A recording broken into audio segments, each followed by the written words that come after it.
Karibu ndugu mtazamaji wa chaneli yetu ya Next Gen Farmers, sehemu ambapo tunajifunza mbinu bora za kilimo cha kisasa ili kukuza kipato na kuboresha maisha. Naitwa Mila na leo tutajifunza kwa nini kitunguu kinachipua baada ya kuvunwa na jinsi ya kutatua tatizo hili. Kitunguu ni zao muhimu sana linalotumiwa kila siku kwenye chakula. Lakini baada ya kuvunwa wengi hushangaa, kwa nini linaanza kuchipua tena? Sasa leo nitakuonesha siri kubwa zinazofanya kitunguu kichipue baada ya kuvunwa na jinsi unavyoweza kuzuia kabisa tatizo hili. Kwanza kabisa, kuchipua kwa vitunguu ni njia ambayo vitunguu vinajaribu kuanza mzunguko mpya wa maisha, yaani life cycle. Vitunguu vilivyochipua vinaweza kuliwa bila shida yoyote, lakini mara nyingi vinakuwa na ladha kali sana na isiyo ya kawaida.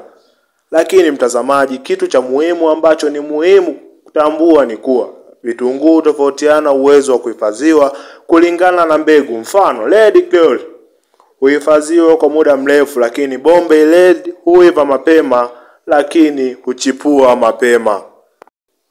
Zifuatazo ni sababu zinazopelekea vitunguu kuchipua baada ya kuvunwa na jinsi ya kutatua kabisa tatizo hili.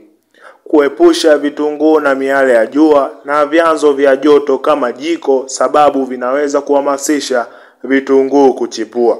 Pale vitunguu vinapowekwa katika hali ya joto, unyevu na mwanga huamka tena na kutoa shina la kijani. Inatakiwa kuacha ngozi ile ya juu ya kitunguu katika hali yake, kwani kitunguu hudumu zaidi kikiwa katika hali yake ya asili. Kitunguu kinatakiwa kuhifadhiwa sehemu kavu na inayopitisha hewa vizuri. Lakini mkulima, ukitaka kitunguu kikae muda mrefu bila kuchipua, unatakiwa kukikausha juani kwa wiki kadhaa mpaka ganda la nje likauke kabisa na kitunguu kiwe kigumu.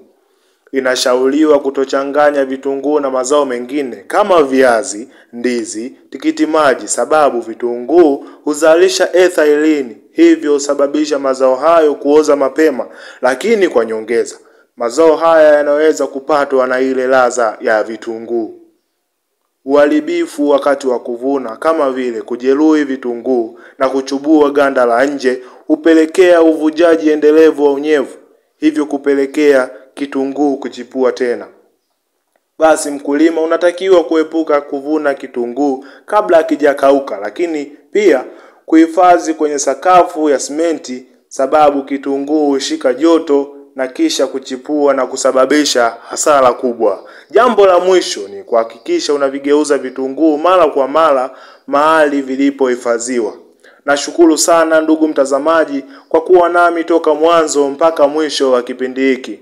Lakini nakuomba usiache kusubscribe, kulike, kushare na kucomment katika chaneli hii. Naitwa Mila, Smart Farming, Smart Life.